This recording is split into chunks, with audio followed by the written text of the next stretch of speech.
Chapter 20. Okay, Robbie said. Try to relax and take some deep breaths. Sierra closed her eyes. They stood at a bend in the paved road that wound around Prospect Park, directly beneath a lamppost. Around her, the urban wilderness churned with cricket calls and the gentle swoosh of trees. Somewhere, a river flowed. The park was like a wooded city inside a much larger world of concrete.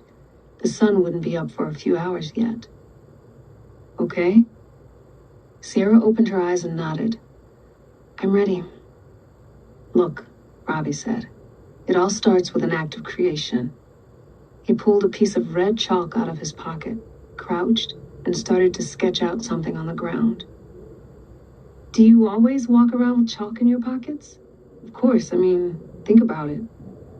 Wait, that why Mr. Aldridge stays whining about he ain't got no chalk in the classroom? Robbie stopped drawing and shot Sierra a sly smile. I plead the fifth. Now look. He returned to his picture, a rough sketch of a mean-looking guy with a metal pipe. It doesn't have to be perfect, okay? You just want some semblance of what you're thinking. Does it have to be me that draws it? Can I shadow shape your drawing?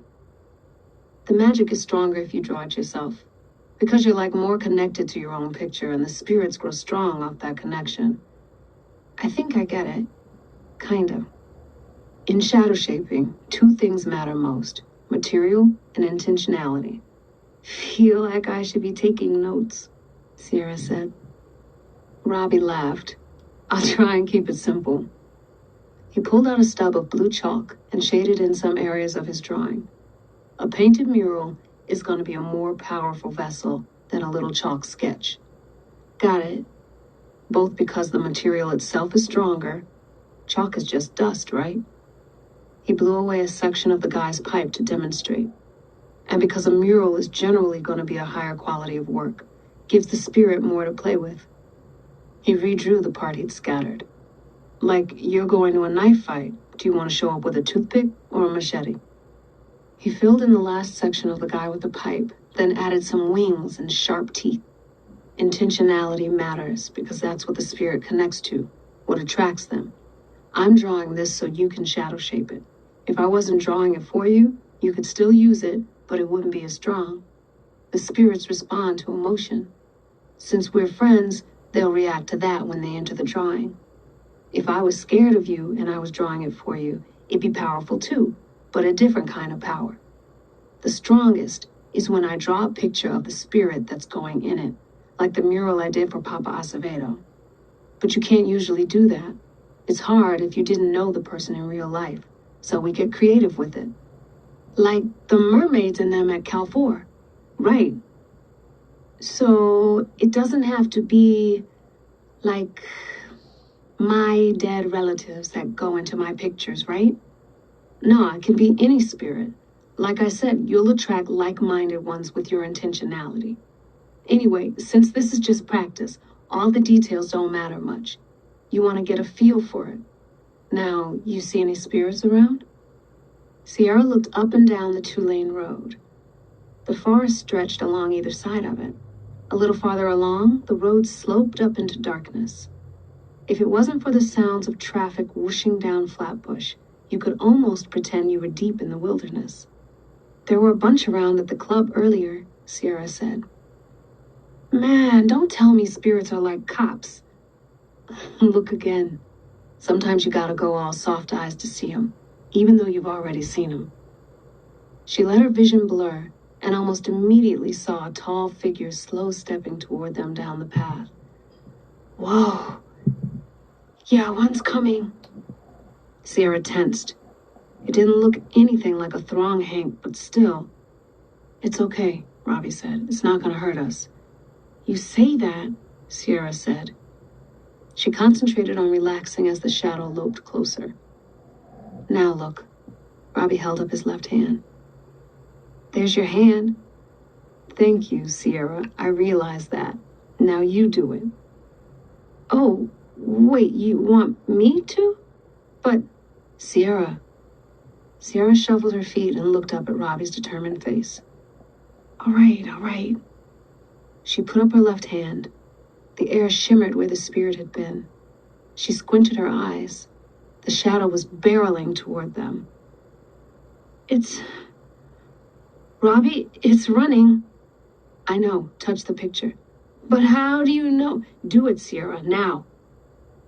Sierra dropped to one knee and touched her right hand to Robbie's drawing. She closed her eyes, bracing for the spirit to dive into her. Don't move, Robbie whispered. A rush of coolness burst through her. It streamed along her raised left arm, past her chest, and down to her right hand. Sierra's eyes flew open as the chalk man shuddered against the pavement and then scattered into nothing. Whoa! Sierra stood. That's not what's supposed to happen, right? Robbie was smiling. It's all right. You're just starting out. He took a step toward her, closing the distance between them. You'll get it. Try again. What happened to the spirit that tried to get in there? She scanned the forest. Probably wandered off, Robbie said. You'll see. Different spirits show up and most are real down for the cause, because that's why they're here, you know? Not really. I mean, it's an exchange. You give them form, they work for you, with you, ideally, toward your goal. And they know that, so they show up ready to work. But sometimes you might come across some that just want to be a nuisance, jump in whatever form you got for them and do what they feel. Just ignore them and keep it moving. Sierra tried not to gape. Okay, man. She took a piece of green chalk from him, crouched, and sketched a girl in a ninja outfit. Nice, Robbie said, peering over her shoulder. She pushed down the flush of pride at his compliment, closed her eyes, and then opened them halfway. A small shadow glided across the path toward her. She raised her left hand and waited a beat. And just as the shadow reached her, she smacked her drawing with her right hand. The coolness slid through her faster this time, a rushing stream that burst out her fingertips. Then the ninja girl shivered and stretched. I did it! Sierra yelled. The drawing twirled a circle in the pavement, bowed to Sierra, and placed one gloved hand at her feet, then danced off. Robbie, did you see that? Robbie smiled. It was saluting you. Come on, man, I want to see where it goes. She jogged along the road, watching the glint of green dash in and out of sight. Where do you want it to go? Robbie said from behind her. Up a tree, Sierra said.